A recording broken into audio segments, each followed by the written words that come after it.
My son has not made money in terms of this thing about.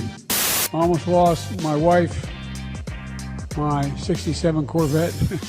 Trump was right. I mean, he did make a fortune from China.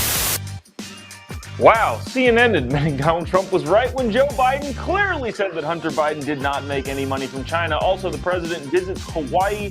It does not go super great. There's also a new student loan debt forgiveness. Yes, another one trying to be worked through the administration. And Trump's legal woes. All that and more coming up on this episode of Daily Call Live. Thanks so much for tuning in. My name is Jobob. Daily Call Live starts right now. Here we go. Might be the only brown guy on earth named Jobob. That is actually her name, Jobob.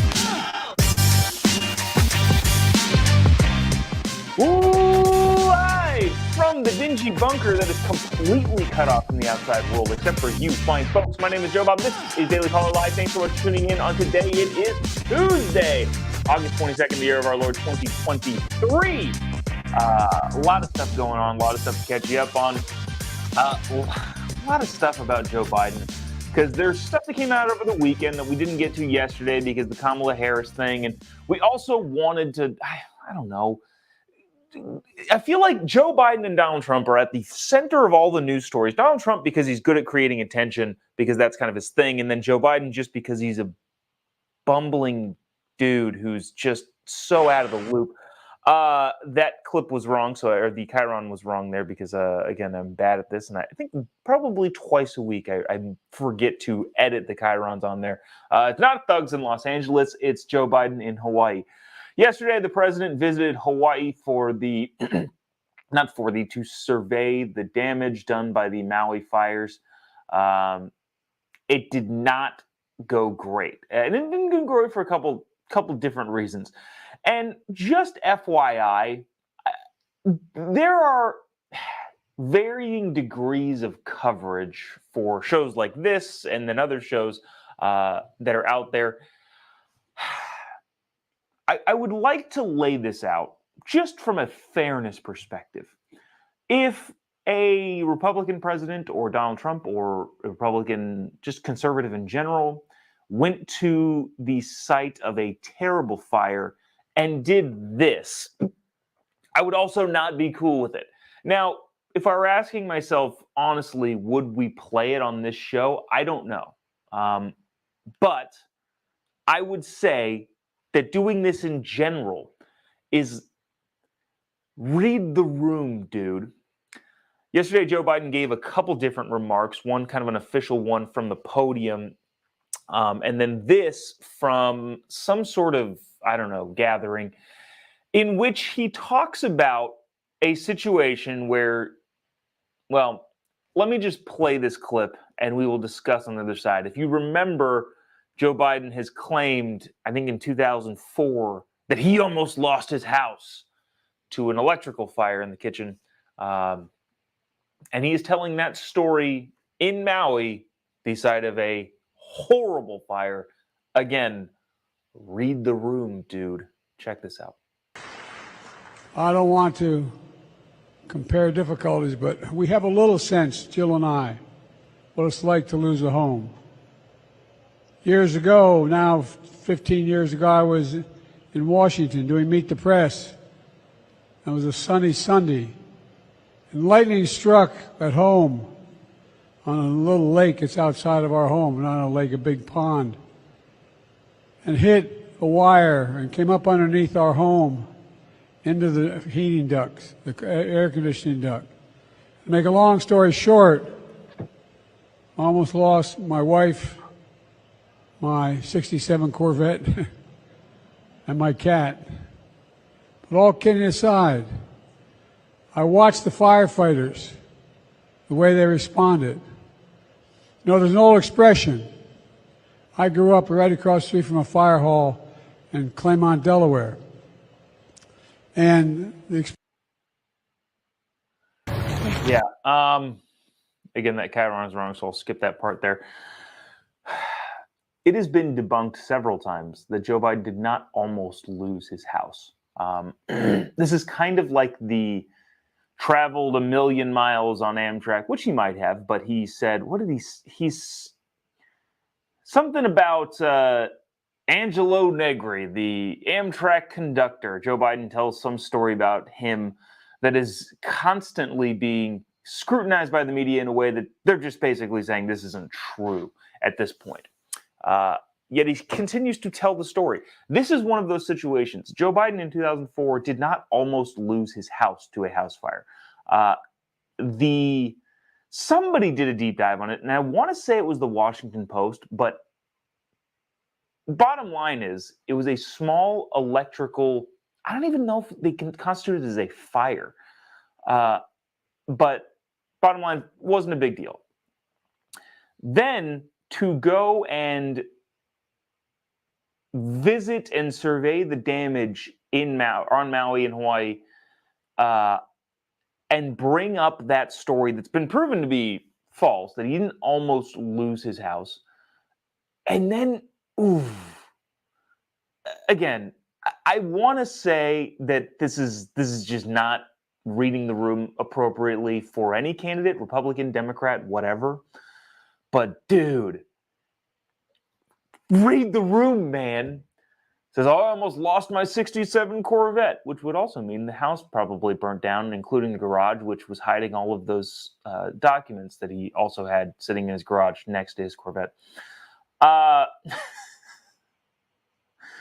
not a great story to start off with, especially in the face of such a terrible tragedy on Maui. He then went on to, this I think was before that particular speech. This is 13 seconds of just weirdness. I don't even know what's going on here. But this is the president at a podium looking confused. Check this out.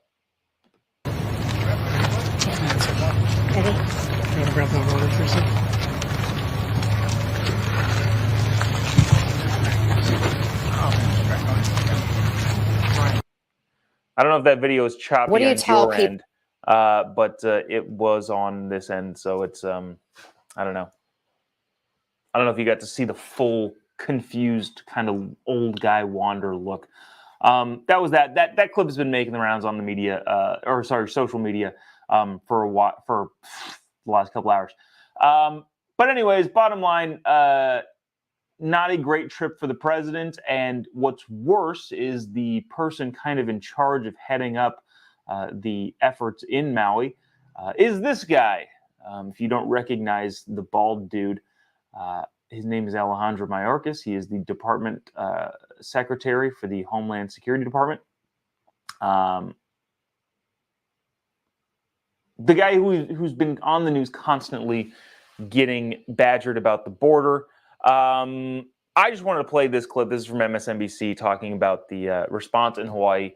And again, this guy reports to Joe Biden, and therefore the president would seem to be somewhat responsible for the huge failure that's going on in terms of quickness in getting support to the people on the island. Check this out. People who feel like the help isn't coming fast enough. Anna, it is heartbreaking, the fact that it is difficult to identify the remains of individuals, as the reporter indicated, when a fire has become virtually an incinerator. We have 450 search and rescue personnel. We have 40 canines deployed to help identify individuals who are deceased, and then we will take samples and the like. We're going door to door, trying to provide information to people. We are working with experts so that we are culturally sensitive to the needs of individuals on the island. We're doing everything that we can. In a travesty like this, there is going to be heartbreak. So the only reason I wanted to play that is because I think it's just interesting how they asked the question, hey, what are you guys doing? Why is it taking so long to holy cow, this thing is not cooperating with me today. What's going on? Why is it taking so long? And he basically said, we're being culturally sensitive. We're going around giving people information. okay, dude. Again, if that's the way you think you should handle this sort of stuff, I don't know. Not the best look, especially considering all of the problems that he's had with the border. Unfortunately, disasters also fall under his domain. Sticking with the Biden family, the Biden crime family, a little bit today, or a little bit longer. A little bit longer, a little bit more. This came out over the weekend, and I thought was fascinating. Didn't talk about it yesterday because we went rambling on about the quote-unquote hurricane in California and Kamala Harris. But you may already be hip to this. Apparently, Joe Biden used a burner email, or at least that's what I'm going to call it. Other people are calling it alias, to email Hunter Biden his schedule, among other things, day to day. Give me a second. I'm having such technical difficulties today. I can't pull up the article that we had up here. But basically, Joe Biden was using burner emails to email Hunter Biden about his schedule.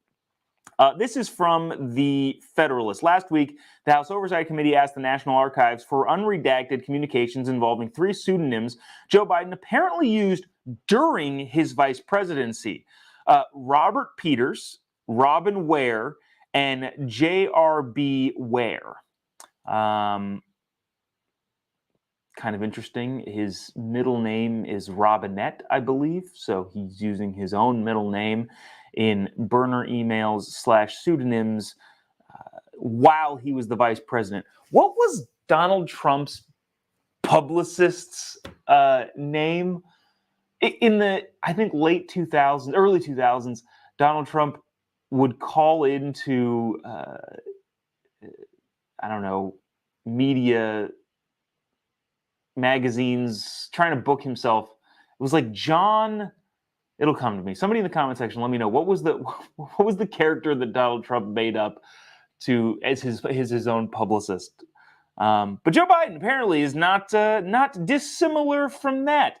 Robert Peters, Robin Ware, and J.R.B. Ware. That's right, says the Federalist. Joe Biden used pseudonyms when he was the vice president. Among the documents the committee chairman James Comer is requesting from the National Archives is an email sent to a Robert Peters, that is Biden, with a subject line Friday schedule card, which included an attachment that had the details about the scheduled phone call between the then Vice President Joe Biden, and Ukrainian President Poroshenko in May of 2016. Now, why is that important? Joe Biden sent an email, I think as Joe Biden, to one Robert Peters, who was also Joe Biden, according to James Comer, with his schedule card that included a call with the Ukrainian president, who was the only person that was copied on that email, interestingly enough, Hunter Biden. The Federalist goes on, isn't that interesting? Why would Biden use an alias to convey information to his son? And why, if there was an absolute wall between Hunter's foreign business schemes and his father's duties as vice president, as Biden has repeatedly claimed, would he have told his son about the phone call with the Ukrainian president? Especially since at the time Hunter Biden was sitting on the board of Burisma, the Ukrainian energy firm that has been recently under investigation. I guess I don't know why there isn't a much bigger nationwide backlash on this. I mentioned, I think last week, no, you're not going to find an email that Joe Biden sent to Hunter that says verbatim, "Thank you for the X amount of dollars that I have received, Mr. Ukrainian President," or Burisma executive. "I will now change U.S. policy to this after again having received X amount of money." That's just not going to happen. That's not what you're going to find ever. The Bidens may be corrupt, but they're not stupid. What did Jim Biden say to Bob Alinsky? and sorry if I'm losing you in the fray here, but one of the people that worked with the Bidens closely said that Jim Biden, Joe Biden's brother, would often say, when asked, why isn't Joe copied on these? Jim would say, plausible deniability. So that's stupid.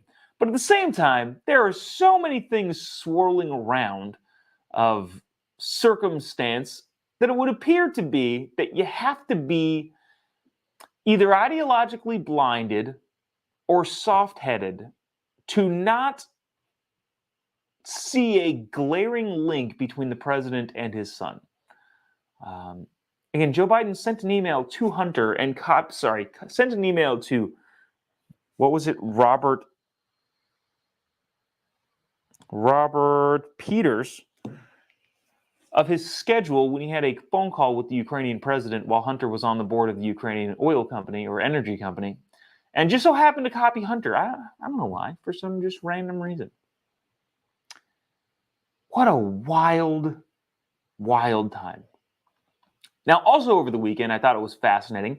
CNN, who Jake Tapper, he's tough to gauge. A lot of times he comes off as smug, but also sometimes does some pretty good reporting. And that's, I don't know, it's kind of just I probably come off as smug sometimes, and I'd like to think that sometimes we also have honest and bipartisan conversations.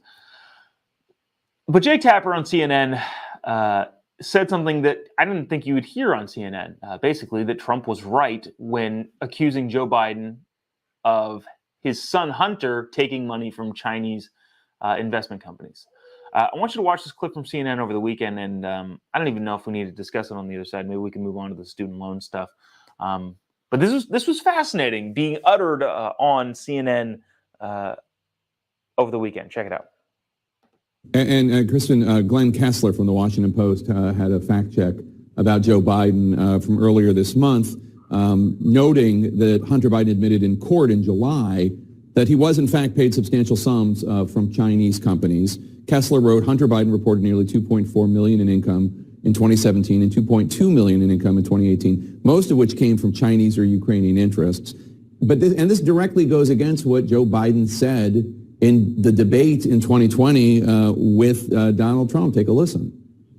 My son has not made money in terms of this thing about, what are you talking about, China. Once you None of became that vice is president, true. he made a fortune in Ukraine, in China, in Moscow, That is simply and various not other places. true. So it's from two different debates, but I mean, Trump was right. I mean, he did make a fortune from China, and Joe Biden was wrong. I don't know that he was lying about it. He might not have been told by Hunter, but this blind spot is a problem. It's a problem, one, because Republicans aren't going to let it go, that's for sure. But also, these problems are All right, we can stop it there. Yeah, that's the problem. The problem is the Republicans aren't going to let it go, that the president of the United States was wrong. Now, Jake Tapper did mention there, and I kind of agree with him on this, who knows what Joe Biden knew. It is looking more and more like Joe Biden did know, but it's still kind of hard to say how much he knew about the intricacies of Hunter Biden's working around the world. It would appear that he knew quite a bit about the oil in Saudi Arabia and the energy companies in Ukraine. But as far as the Chinese companies go, I don't actually know. Let me scratch that. Now that I'm thinking about it, it probably would seem more likely that he did know, because remember, Hunter Biden took trips to China with trips or a trip to China on Air Force Two when Joe Biden went there. They never talked about anything, though. The entire trip didn't talk about anything. The 20-hour flight there, didn't say a word about anything ever at any point. But there's that. Liz, people in the comments section. Randy saying he knew. Yeah, probably. But at least. I don't know, at least leaving some room here just so we're not so definitive all the time. Where do we go from here? I don't know. Just thought it was fascinating that CNN would have on their airwaves somebody saying, yeah, Trump was right, Biden was wrong about this. Now, whether or not he was lying, I guess remains to be seen. But yeah, it doesn't look great for the president at the moment. Speaking of other things about the president, this is happening yesterday, one of the days. The new attempt to eliminate student loan debt was officially enacted. The SAVE Act, and this is one of those stupid things that I had this article all queued up. I had copied it, I had emailed it to myself, and now it's not just... Anyways, I don't want to complain about the technical difficulties, but it's so freaking frustrating when it doesn't work. But the student loan debt, which has been a huge issue for Democrats, especially campaigning, is facing another attempt by the administration to get canceled. I know that was a clunky way of saying that, but I think I caught myself up in my words and decided to continue running with it rather than reset. But the Biden administration is making another attempt called the SAVE Act, or SAVE Program.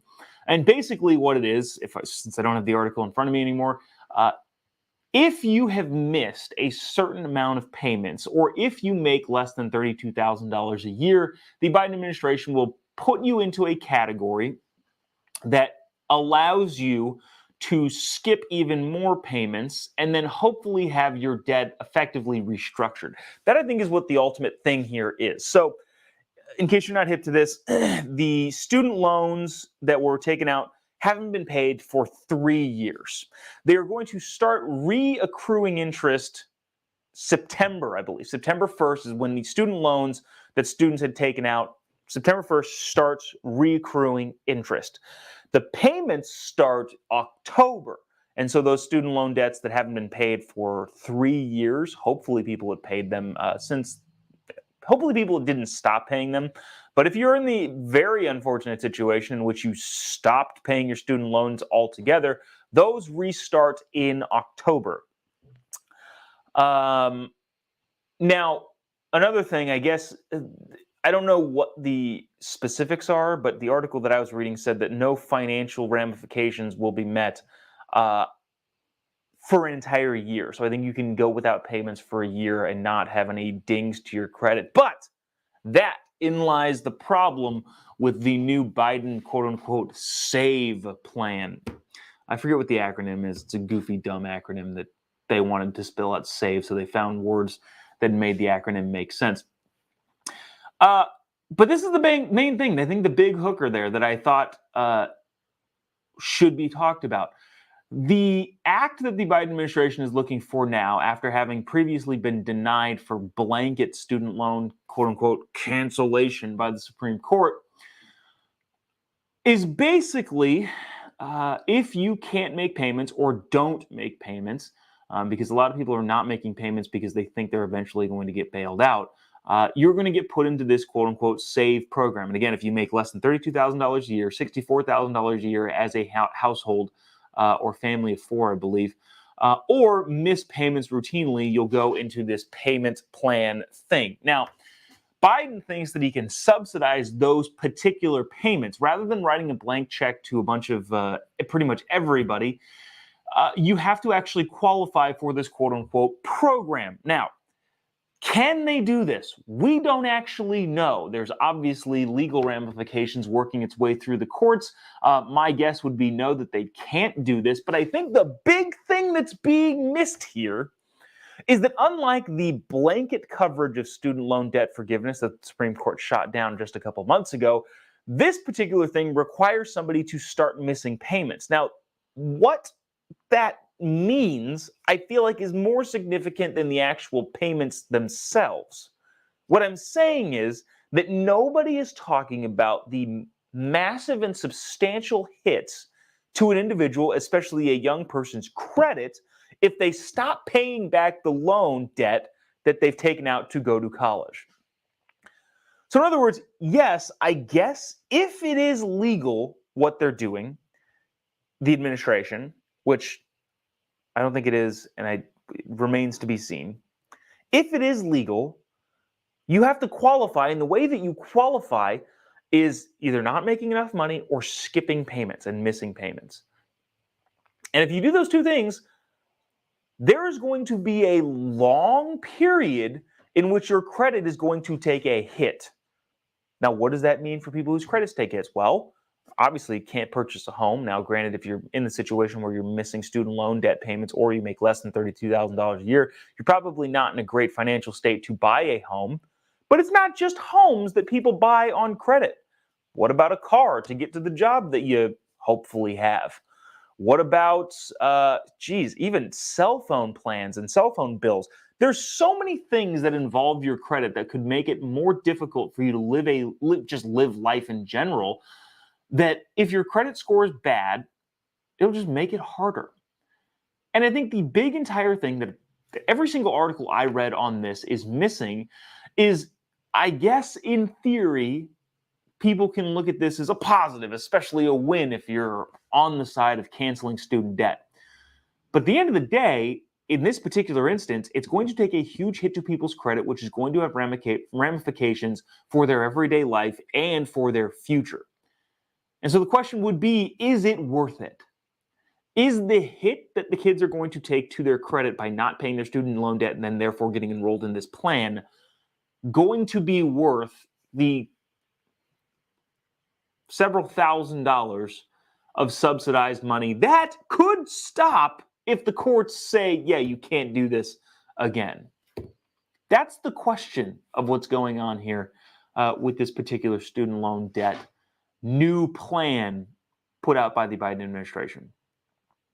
Is it worth it? I would say probably not.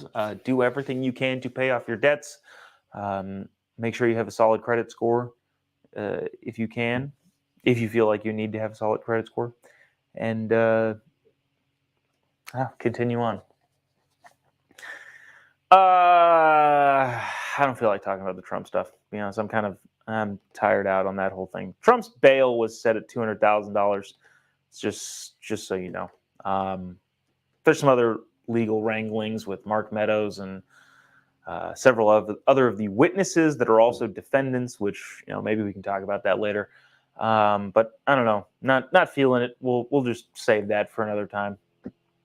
But appreciate you sticking around, tuning in. If you haven't already, give me a follow on any of your social media platforms. Just type in JOBOB. You'll be able to find me pretty much anywhere. Tickets for the comedy tour. I've said this yesterday, and I've been saying this, but they're going way faster than I kind of thought they would, which is a weird kind of thing. Like I want people to come to the comedy shows, but also like, holy cow, it's not. Wow. Never mind. I wasn't expecting them to sell this fast, but we're going to Fallbrook, Van Buren, Arkansas, Tulsa, Oklahoma, Twin Falls, Idaho, and I believe either the Miami or Orlando area at some point, but that's still kind of in the air. So yeah, you can get tickets to any of those locations at JOBOB. Just type in JOBOB, you'll be able to pretty much find me anywhere. And you can find tickets to those and continue the conversations that we have on this show. But that'll do it for us today. Appreciate you sticking around, tuning in. See you tomorrow, same time, same place, probably. God bless America.